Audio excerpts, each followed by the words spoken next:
warahmatullahi wabarakatuh. Ismahuli uridu an u'arifu ilaikum ismi kamil Putri Julia Ningsi. Ana min Qismi Ta'lim al-Lughah al-Arabiyyah fil Jami'ah Islamiyah Mahmud Yunus Batu Sangkar. Baiklah kawan-kawan, di sini saya akan menjelaskan yang pertama mengenai toharoh. Secara etimologi, toharoh artinya suci dan juga bersih.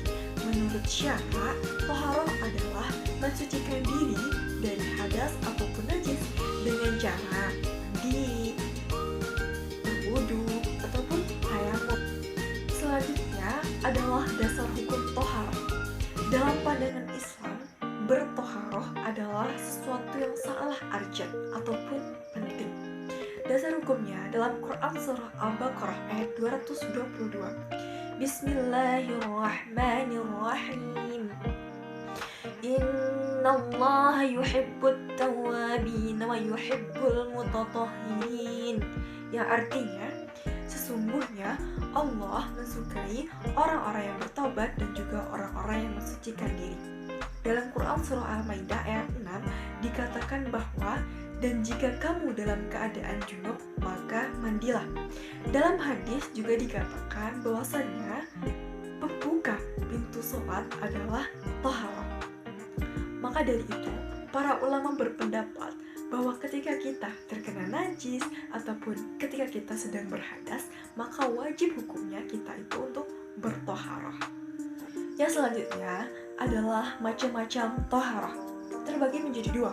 Yang pertama, ketika kita sedang berhadas kecil, maka cara mensucikannya dengan cara berwudu ataupun tayamum. Dan ketika kita sedang berhadas besar, maka toharohnya adalah dengan cara mandi. Yang kedua, ketika kita sedang terkena najis, maka kita wajib untuk membersihkan badan, pakaian, dan juga tempat yang terkena najis tersebut. Yang selanjutnya adalah macam-macam najis.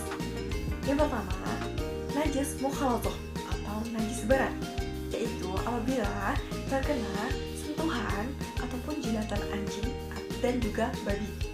Maka cara mensucikannya dengan membersihkannya menggunakan air sebanyak 7 kali, dan salah satunya dicampur menggunakan tanah. Yang kedua, najis mutawasitoh atau najis sedang.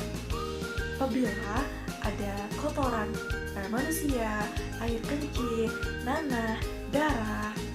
Nah, cara membersihkannya dengan cara menghilangkan rasa, warna, dan juga bau yang terkena najis tersebut. Yang ketiga, yakni najis mukhafafah atau najis ringan, yaitu apabila terkena air kencing bayi laki-laki yang belum makan ataupun minum selain air susu ibu. Cara membersihkannya mudah sekali, yakni dengan memercikkan air yang terkena najis tersebut. Selanjutnya adalah macam-macam hadas. Yang pertama, hadas besar, yaitu ketika kita sedang berhubungan badan, baik itu keluar mani ataupun tidak.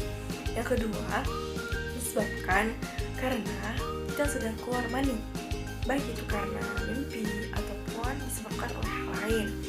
Yang ketiga, karena haid, nifas, ataupun wiladah. Yang keempat, yakni meninggal dunia. Maka cara bersucinya dengan cara mandi, ataupun jika tidak ada air menggunakan tayamum. Yang kedua, hadas kecil, yaitu ketika ada yang keluar dari kubul ataupun dubur. Yang kedua, bersentuhan antara kulit yang bukan mahram. Yang ketiga, ketika kita hilang akal, yaitu mabuk, tidur, ataupun gila. Nah, selanjutnya ketika kita menyentuh kemaluan, maka bersucinya dengan cara wudhu, ataupun jika tidak ada air maka dengan tayamum. Selanjutnya adalah pembagian air. Yang pertama, air yang suci lagi mensucikan, yaitu air mutlak, air yang sewajarnya kita gunakan untuk bersuci, seperti air hujan, air sumur, air sungai, dan lain sebagainya. Yang kedua, air yang suci lagi mensucikan tetapi makruh digunakan untuk bersuci, yaitu air yang disebut musyammas, itu yang terkena paparan sinar matahari di dalam bejana logam yang bukan emas. Yang ketiga, air yang suci tetapi tidak dapat mensucikan.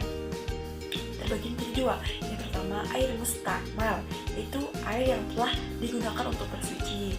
Yang kedua, air muntanajis, yaitu air yang telah terkena najis.